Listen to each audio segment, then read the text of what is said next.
오늘 이 저녁 시간 함께 읽을 하나님의 말씀 사무엘상 14장 14절에서 18절까지의 말씀입니다. 사무엘상 14장 14절에서 18절까지의 말씀 여러분들을 대표해 제가 읽도록 하겠습니다. 사무엘상 14장 14절 말씀부터 계속해서 읽어나가도록 하겠습니다. 요나단과 그 무기를 든 자가 반나절 가리 땅 안에서 처음으로 쳐 죽인 자가 20명 가량이라. 들에 있는 진영과 모든 백성들이 공포에 떨었고 부대와 노략군들도 떨었으며 땅도 진동하였으니 이는 큰 떨림이었더라. 베냐민의 기브아에 있는 사울의 파수꾼이 바라본즉 허다한 블레셋 사람들이 무너져 이리저리 흩어지더라. 사울이 자기와 함께한 백성에게 이르되 우리에게서 누가 나갔는지 점호하여 보라 하여 점호한즉 요나단과 그의 무기를 든 자가 없어졌더라. 사울이 아히야에게 이르되 하나님의 궤를 이리로 가져오라 하니 그때 하나님의 궤가 이스라엘 자손과 함께 있음이니라. 아멘. 오늘 이 시간 우리는 질책을 받았음에도 라는 제목을 갖고 오늘 우리가 읽은 하나님의 말씀 함께 나누는 시간 갖도록 하겠습니다. 이스라엘의 역사를 통해 진정한 왕은 누구이며 왕권은 어디에서부터 나오는지를 가르쳐주는 사무엘상 14장의 말씀을 갖고 함께 나누는 시간 갖고 있습니다. 오늘 본문 말씀 가운데에서 우리는 요나단이 어떠한 기적을 만들어내고 있는지 그리고 요나단의 기적을 본 사울의 반응이 무엇인지를 찾아볼 수 있게 될 것입니다.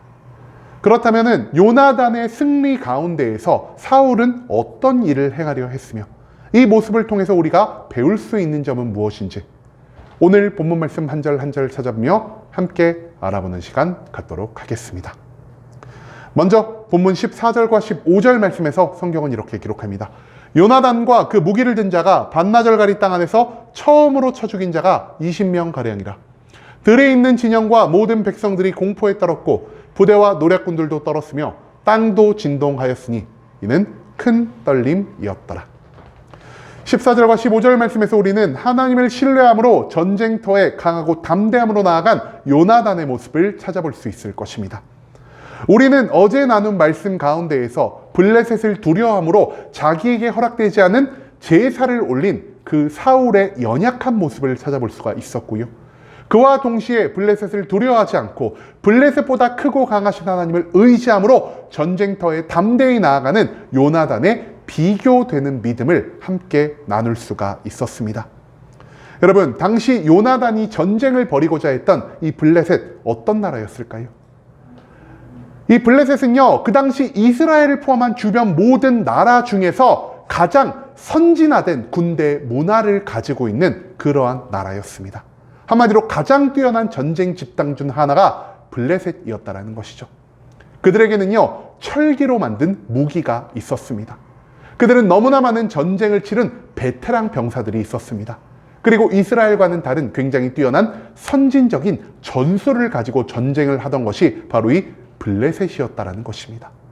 그런데요, 이 블레셋 앞에 나아가는 요나단과 요나단의 무기를 든 그 하인은 어떤 사람들이었습니까?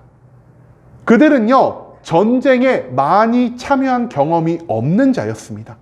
그들은 젊은 청년이었으나 완벽하게 장성한 육신의 능력을 가진 블레셋 병사들에 비하면 모자람이 있는 자였습니다.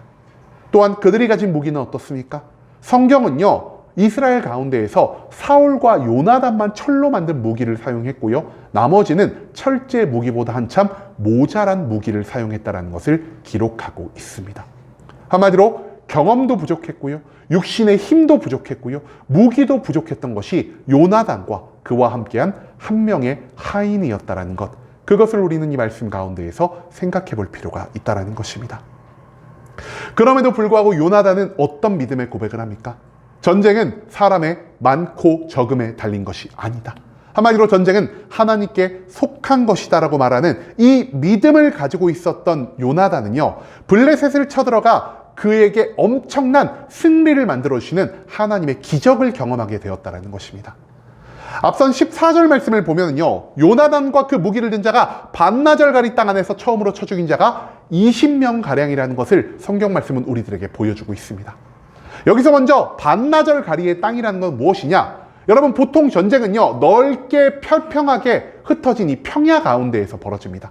하지만 반나절 가리의 땅은요, 굉장히 좁은, 굉장히 제한된 지역을 의미하는 표현이라 할 수 있다는 것이죠.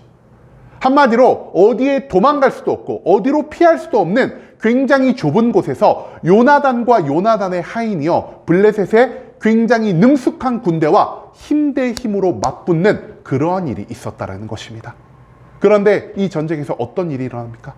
힘도 없고 경험도 없고 무기도 부족한 요나단과 그 하인이요, 블레셋 병사 20명 가량을 죽여버렸다라는 사실을 성경 말씀은 우리들에게 보여주고 있습니다. 여러분, 이것은 요나단이 용사였기 때문이 아닙니다. 요나단과 그와 함께 했던 자가 무기를 능숙하게 다뤘기 때문도 아닙니다. 이것은 저들의 믿음을 보시고 저들을 승리로 이끄신 하나님의 능력으로 이루어진 기적과 같은 일이었다라는 사실을 오늘 이 본문 말씀은 우리들에게 보여주고 있다는 것이죠. 또한 이렇게 전쟁에서 굉장히 큰 승리를 얻어내자 성경은 전쟁터가 크게 세 부분의 변화가 일어났다는 것을 우리들에게 보여주고 있습니다. 이 전쟁터 가운데 어떤 변화가 일어났죠? 가장 먼저 들에 있는 진영과 모든 백성들이 공포에 떨었다고 하고 있습니다. 여기서 말하는 진영과 백성들이라는 것은요, 블레셋 사람들 가운데에서 전쟁터에 참여한 모든 군사를 의미하는 표현이라 할 수 있겠습니다. 한마디로 블레셋의 모든 병사들이요, 요나단과 함께 하시는 하나님을 경험하게 되었고요, 이 하나님의 능력을 보고 두려움에 빠지게 되었다는 것을 성경 말씀은 우리들에게 보여주고 있다는 것입니다. 또한 그 다음 어떤 일이 일어납니까? 부대와 노략군들도 떨었다는 말을 하고 있습니다. 여기서 말하는 부대와 노략군들은요, 블레셋의 특수작전 부대를 의미하는 표현이라 할 수 있겠습니다. 한마디로 블레셋 많은 병사들 가운데에서 꼽아 만든 정예 병사들, 그 정예 부대들마저 하나님의 놀라운 기적을 보고 공포에 떨었다라는 사실을 성경은 우리들에게 보여주고 있다는 것이죠. 마지막으로 성경은 기록합니다. 땅도 진동하였고 큰 떨림이 있었다라고 말이죠. 여기서 말하는 땅은요, 블레셋 병사들이 발을 딛고 있는 그 전쟁터를 의미하는 것입니다. 전쟁터에 큰 떨림이 있었다는 것은 무엇을 의미하는 것입니까? 하나님의 능력 가운데에서 블레셋 병사들이 전쟁의 모든 것을 포기하는 모습을 보였다는 것입니다. 즉, 전쟁의 승패는 사람의 숫자에 달린 것이 아닌 하나님에 달린 것이다라는 이 요나단의 고백처럼 하나님은 요나단과 그 수와 단 2사람만을 가지고 블레셋 병사들을 패퇴시키고 그들에 있는 전쟁의 모든 의욕을 완전히 꺾어버리시는 엄청난 일을 이루게 되셨다는 것, 그것을 오늘 이 본문 말씀은 우리들에게 선포하고 있다는 것이죠. 그 다음 이어진 16절과 17절 말씀에서 성경은 이렇게 말합니다. 베냐민 기브아에 있는 사울의 파수꾼이 바라본즉 허다한 블레셋 사람들이 무너져 이리저리 흩어지더라. 사울이 자기와 함께한 백성에게 이르되 우리에게서 누가 나갔는지 점호하여 보라 한즉 점호한즉 요나단과 그의 무기를 든 자가 없어졌더라. 16절과 17절 말씀에서 우리는요, 전쟁터의 상황을 바라보고 있는 사울의 모습을 찾아볼 수 있게 될 것입니다. 이처럼 요나단과 그 수와 단 2사람이 블레셋의 진영을 완전히 헤집어 놓고 그들에게 하나님의 두려움을 만들어 나아갈 때 사울왕의 파수꾼은 멀리서 이 전쟁터가 어떻게 변화되어 가는 것을 온전히 목격할 수 있게 되었습니다. 그리고 그는 우리가 즉시 이 전쟁에 참여해야 한다는 것을 판단하여 사울에게 다가가 이 전쟁이 지금 이런 양상으로 흘러가고 있다는 사실을 알리게 되었다는 것이죠. 그러자 사울이 묻습니다. 아니, 우리 중에 누가 저 블레셋과의 전쟁터에 나아가 승리를 만들어내고 있느냐라고 말입니다. 사울의 명령을 받은 병사들은 즉시 그 군대에 있는 모든 사람들을 점호하기 시작했고요. 그 결과 요나단과 그의 무기를 든 하인 1명이 부대를 이탈하여 블레셋과의 전쟁터에 나간 것을 사울은 그제야 깨닫게 되었다는 것입니다. 사울왕은요, 당시 자기에게 허락되지 않은 제사를 드림으로 인해서 사무엘을 통해 말씀하시는 하나님의 질책을 받은 상황이었습니다. 질책을 받았기 때문에 그는 굉장히 의기소침해져서요, 왕이 가지고 있어야 할 의무, 즉 전쟁터에 나가서 백성을 지키는 일에 소홀한 모습을 보이고 있었다는 것이죠. 하지만 사울왕과는 달리 강하고 담대한 믿음을 가지고 전쟁터에 나가 승리를 만들어내는 이 요나단의 모습을 발견하자 사울은 다시 한번 생각하게 됩니다. 아, 하나님이 우리 이스라엘을 버리신 줄 알았는데 하나님이 아직까지 우리를 위해 일하고 계시는구나. 정확하게 말하면 하나님이 요나단을 통해 이스라엘을 구원하고 계시는구나라는 사실을 사울은 그제야 깨닫고 용기를 얻게 되었다는 것입니다. 그런데요, 여기서 또 한 가지의 문제가 생깁니다. 용기를 얻게 된 사울은 과연 어떤 일을 행하는 모습을 보일까요? 우리가 이것을 마지막 이어지는 18절 말씀에서 찾아볼 수 있게 될 것입니다. 마지막 18절 말씀에서 성경은 이렇게 기록합니다. 사울이 아히야에게 이르되 하나님의 궤를 이리로 가져오라 하니 그때 하나님의 궤가 이스라엘 자손과 함께 있음이니라. 이 18절 말씀에서 우리는요, 사울이 전쟁터에 어떻게 나아가고자 하는지를 찾아볼 수 있게 될 것입니다. 요나단의 승리를 본 사울왕은요, 즉시 전쟁에 참여하기 위한 준비를 하기 시작합니다. 그런데 그는 여기서 우리가 보기에 조금 이상한 행동을 하고 있다는 것이죠. 우리가 생각한 사울왕의 모습은 무엇이었을까요? 하나님이 이끄시는 요나단의 뒤를 따르라라고 말을 하면서 여호와의 영광을, 여호와의 이름을 부르시며 그 전쟁터에 즉시 사울은 참전했어야 했을 것입니다. 그런데 사울은요, 즉시 전쟁터에 나가는 것이 아니라 무엇을 준비하고 있죠?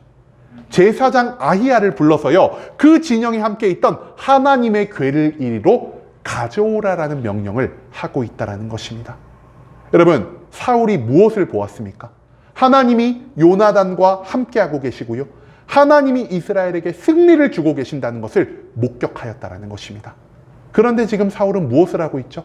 지금 이미 전쟁터에서 활동하고 계시는, 이스라엘을 위해 일하고 계시는 하나님을 신뢰하지 않았고요, 하나님보다 우리 진영 안에 있는 하나님의 궤를 더 신뢰하는 이 어리석은 모습을 보이고 있다는 것입니다.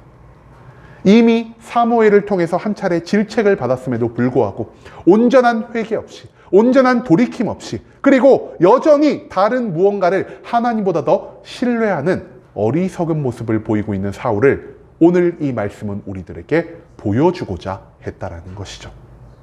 여러분, 오늘 말씀에서도 우리는요, 아들 요나단과는 너무나 다른 사울왕의 어리석은 모습을 찾아볼 수가 있습니다. 블레셋의 무장, 블레셋의 전술, 블레셋의 숫자를 보지 않았던 요나단은요, 오직 하나님 한 분만을 바라보며 단 두 사람만을 가지고 그 많은 병사들의 틈 가운데 진격을 하여 놀라운 승리를 만들어내게 됩니다. 하지만 사울은 어떻습니까? 하나님에 의해 왕으로 선택되었음에도 불구하고 여전히 믿음을 회복하지 못하고, 여전히 온전히 변화하지 못하고, 여전히 하나님보다 하나님의 언약궤를 더 신뢰하는 어리석은 모습을 보이고 있다는 것입니다. 여러분, 사울은 앞서 그에게 허락되지 않은 제사를 드림으로 인해 하나님께, 그리고 사무엘의 입술을 통해 한 차례 심판의 경고를 받았습니다. 그럼에도 불구하고 왜 사울은 아직까지 온전히 변화한 모습을 보이지 못하고 있는 것일까요? 그 이유는요, 사울 스스로가 자신의 죄를 인정하지 않았기 때문이라는 것입니다. 정확히 말하면 사울은요, 내가 하나님께 제사를 드린 것이 그렇게 큰 죄가 되나라는 이러한 생각을 하고 있었다라는 것이죠. 여러분, 그런데요, 왜 이것이 문제가 되는 것일까요? 우리 인간은요, 스스로의 죄를 인정하지 않으면 하나님 앞에 회개할 수가 없습니다. 하나님 앞에 회개할 수 없으면요, 하나님 앞에서 돌이킨 삶의 모습을 보일 수가 없습니다. 하나님 앞에서 돌이키지 않는다면 우리는 내가 과거에 범한 죄를 계속 반복할 수밖에 없다라는 사실을 오늘 이 본문 말씀은 우리들에게 보여주고 있다는 것입니다. 여러분, 과거 사울은 하나님보다 무엇을 의지하는 모습을 보였습니까? 하나님 그분 자체보다 하나님께 올려드리는 제사를 더 신뢰하는 모습을 보였다는 것입니다. 근데 한 차례 질책을 받았음에도 불구하고 온전한 회개가 있지 않자 사울이 지금 또 어떤 모습을 보이고 있죠? 하나님보다 하나님의 궤를 더 신뢰하는 우상숭배의 모습을 반복하고 있다는 것입니다. 여러분, 회개하지 않았기 때문에 징계를 받았음에도 여전히 변하지 않던 사울의 모습을 하나님은 오늘 이 말씀을 통해 우리들에게 가르쳐주고자 하셨다는 것이죠. 이제는 우리가 죄를 범했을 때 즉시 우리의 죄를 먼저 인정하며 나아갈 수 있기를 원합니다. 내가 이것을 죄라고 생각하지 않아도 하나님의 말씀 가운데 내가 행한 모든 것이 죄로 기록되어 있다면 우리는 하나님 앞에 죄인이 될 수밖에 없을 것이요, 그렇기 때문에 내가 할 수 있는 것은 스스로의 죄를 인정하고 하나님께 회개함으로 돌이키는 방법밖에 없다라는 것을 하나님은 오늘 이 말씀을 통해서 우리들에게 강조하고 계신다라는 것입니다. 회개와 돌이킴이 없으면 우리는 같은 죄를 계속해서 반복할 수밖에 없음을 기억하며 오직 죄의 유무를 하나님과 하나님의 말씀에 온전히 맡겨드림으로 매일 나의 죄를 스스로 돌아보고 하나님께 즉시 회개하며 살아갈 수 있는 순복음 함께하는 교회 모든 성도님들이 될 수 있길 간절한 마음으로 소망하겠습니다.